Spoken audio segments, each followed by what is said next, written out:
everybody, Michelle with Treecat here. Happy Saturday. Here I am coming to you every Saturday morning, whether I like it or not, with analysis and opinion about the state of reselling.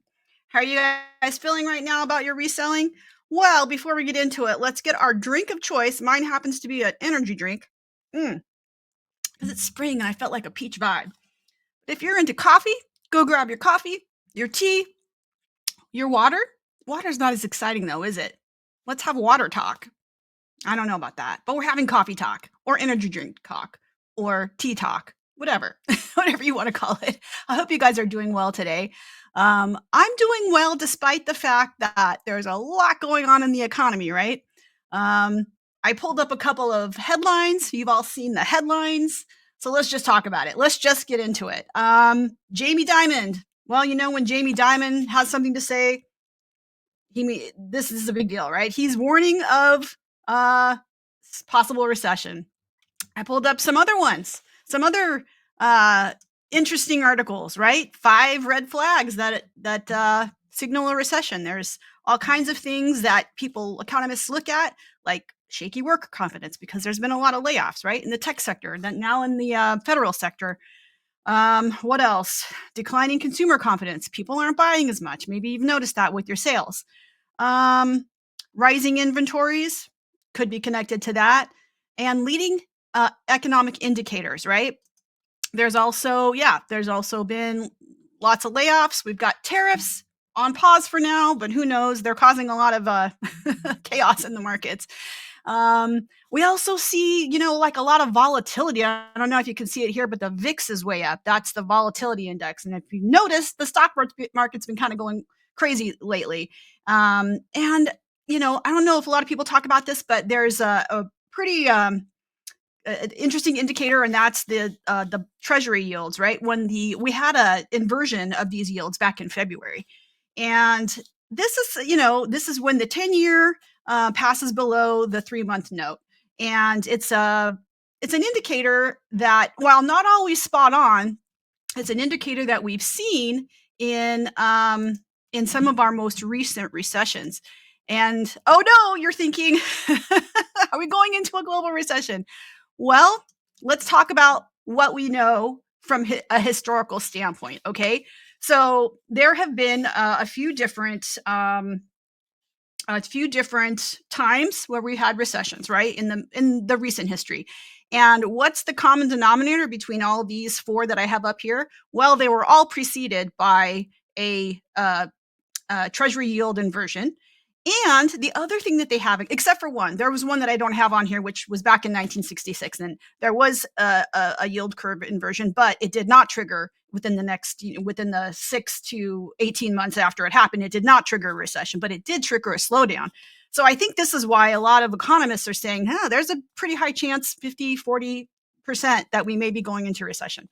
But what I find interesting is to think about history and what we can learn, right? Because we are trying to strategize our reselling and how we can thrive in a scenario in which we are going into a recession. If that's the case, it may not be the case. Let's hope it's not the case. But if it's the case, what can we learn from history? Well, so I want to go through these one by one, okay? Because I am not an economist, but you know what? I might be a little bit nerdy. And when I get interested in something, I do a little bit of research and I get kind of obsessed with it. And I want to talk about it a lot. So let's talk about what happened during the recession in the 1970s, okay? So the resale market, while it was not as established at that time, people started shopping more at thrift stores. So that was one of the commonalities with all of these recessions, is that reselling markets thrive during those timeframes. Let's talk about the .com bubble burst. That was an interesting. See, the 70s, I was too little to really understand. I remember the long gas lines. I do remember that. I remember people bought gold back then. And I remember we were in a recession, even though I was just a little kid. I remember, yes, I'm that old. It's okay. I'm okay with it. But I do remember that it was a tough time. And I do remember that people's consumer habits changed, right? So interesting, even as a little child, understanding, oh, we're in a hard times right now, and people are doing this, and that, right? Because of the situation that we're in. So let's see. What happened during the dot-com bubble burst? Well, I remember that one very clearly because that was the first time I got laid off. I was at a company that all of our clients were dot-coms, and I was one of 30% of our company that got laid off. And guess what I did? I started selling on eBay in 2002. So this was just the very, very start of e-commerce. This is when eBay was just kind of getting up and going. And I think even Amazon was started at that time. I don't remember exactly the date that Amazon started. I didn't really become aware of Amazon until sort of the 2008 recession. But in 2002, I was on eBay. I was selling, I was buying because it provided me with value. I could get value and I could get better quality items at a better price. So let's talk about the Great Recession of 2008, 2009. That was a housing crisis. And this was the time that cemented the foundation of online marketplaces like eBay and Amazon. This is where I remember hearing about Amazon for the first time. And eBay was definitely something that I knew about and I enjoyed, right? So let's also talk about what happened in 2020. By 2020, let me actually move back a little bit about the Great Recession. So one of the interesting things about the Great Recession, 2028, 2029, is resellers reported an average sale increase of 31%, right? And that was driven by budget conscious shoppers looking for quality secondhand items. So 31% increase in reselling in that time frame. And then by 2020, we were well established into reselling. There were a bunch of new, smaller upstarts coming on the market or coming into scene and coming into play. And we were all starting to cross list our items and get more eyeballs.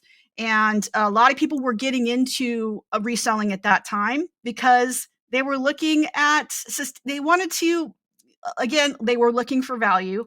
They were looking for secondhand because the secondhand, the sustainability movement, repurposing, reusing. And so this has kind of been the evolution, right, of online selling. And I would say that, the major thing that these recessions had in common was that reselling was a great place to be. Okay. So that's interesting. That's interesting to think about. So what are we going to do about this as resellers, right? Is this a time for us to just freak out? Is this a time for us to give up? Or do we decide that we are the hero in this? Where did my hero picture go? All right, here we go. Are we deciding that we are the hero in this story, right? Because we can offer great value at a good price. It doesn't matter where we're sourcing, right? We could be retail arbitraging. We could be thrifting, at estate sales or garage sales or thrift stores.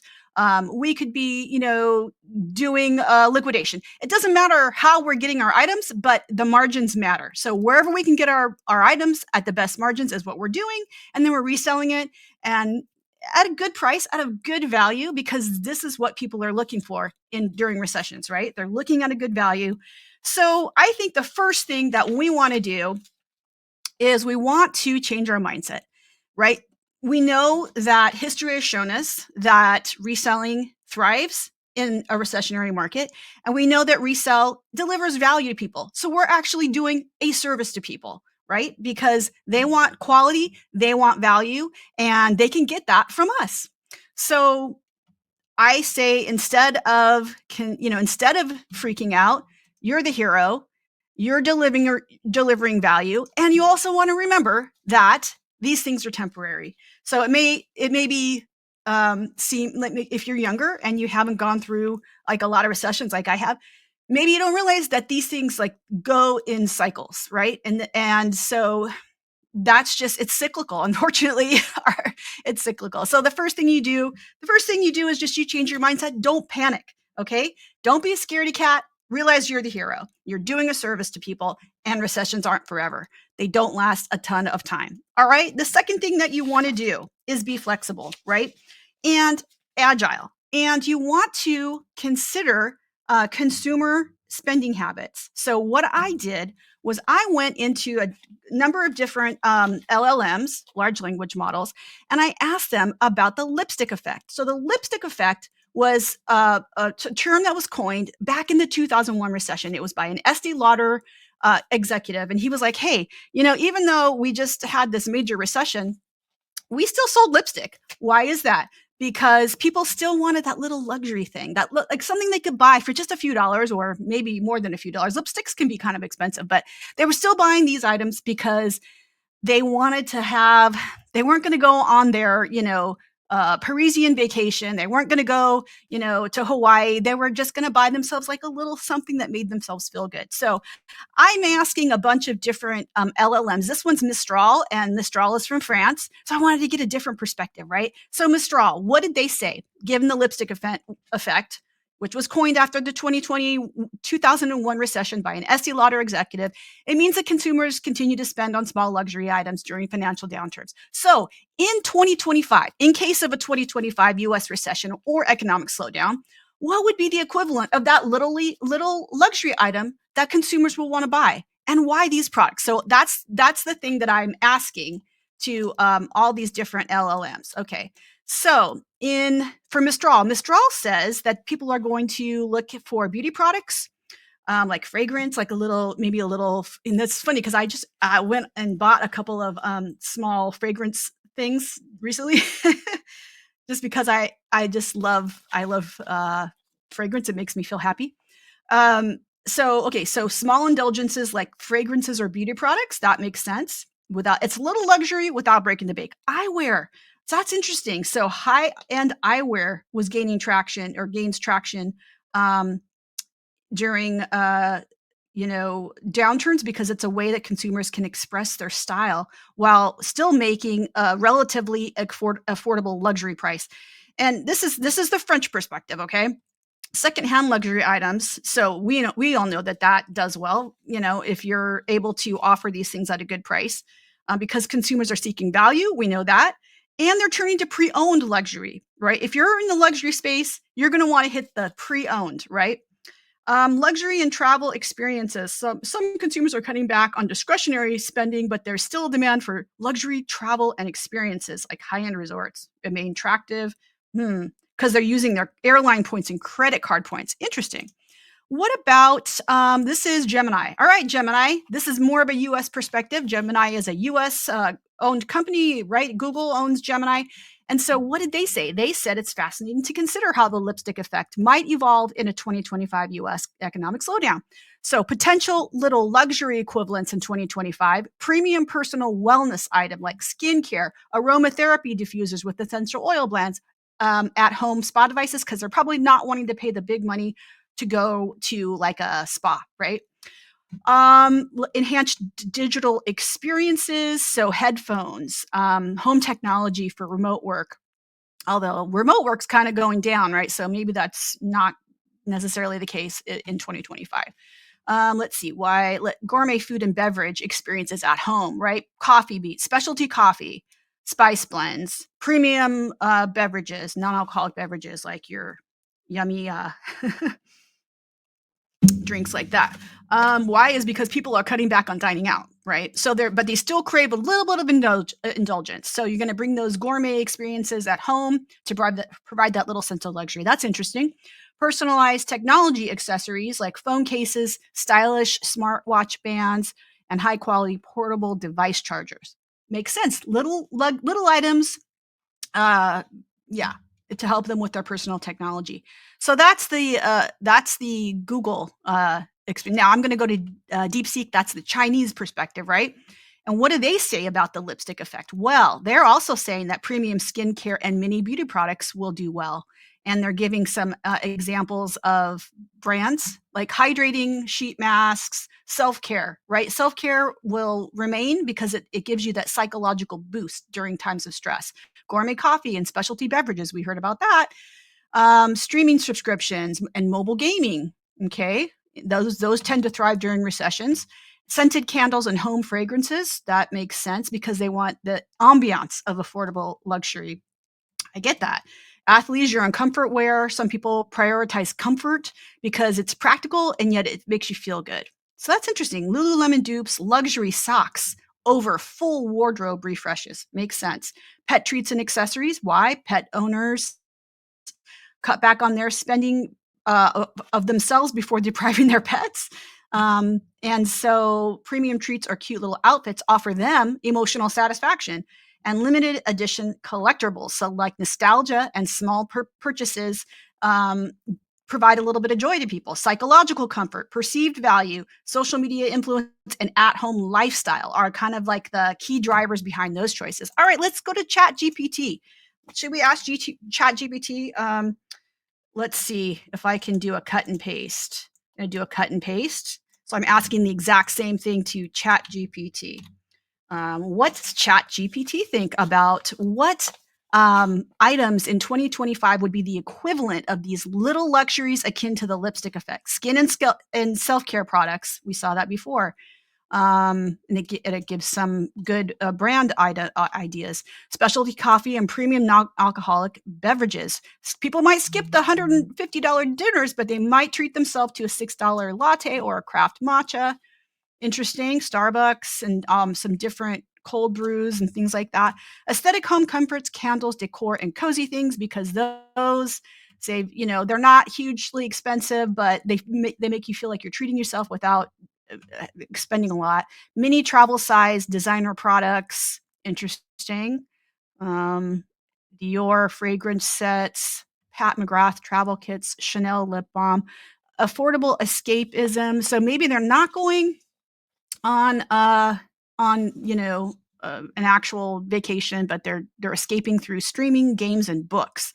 Mental health and wellness apps and subscriptions. Okay, so that's some really interesting information, and I think that it's important to be agile and diversify what you're selling based on customer buying habits during these times. So yeah, so you definitely want to maybe pivot if you need to, and I think the key is to seeing reselling during a recession as a challenge to innovate, right? To streamline, to scale.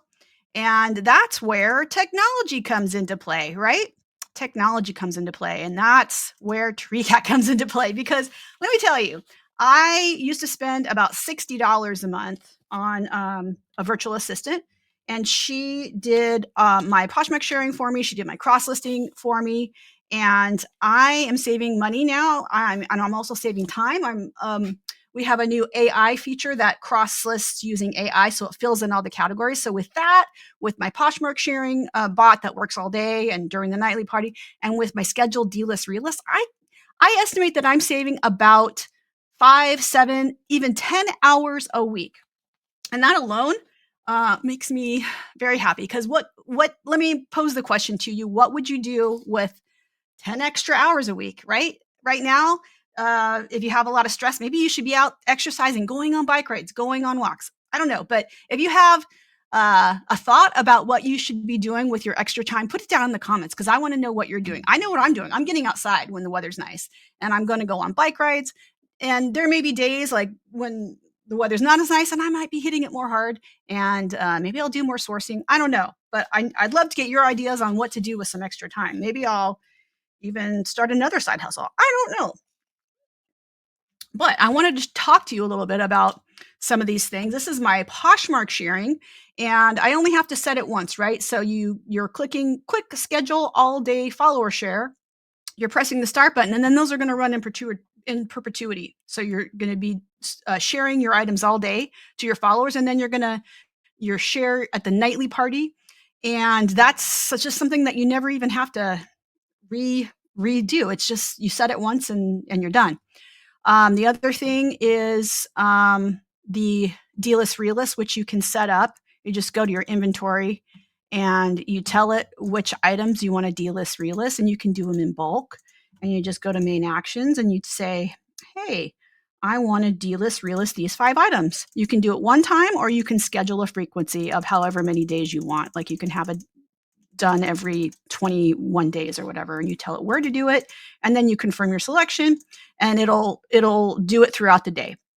So the other thing, of course, is let's see here. This is the new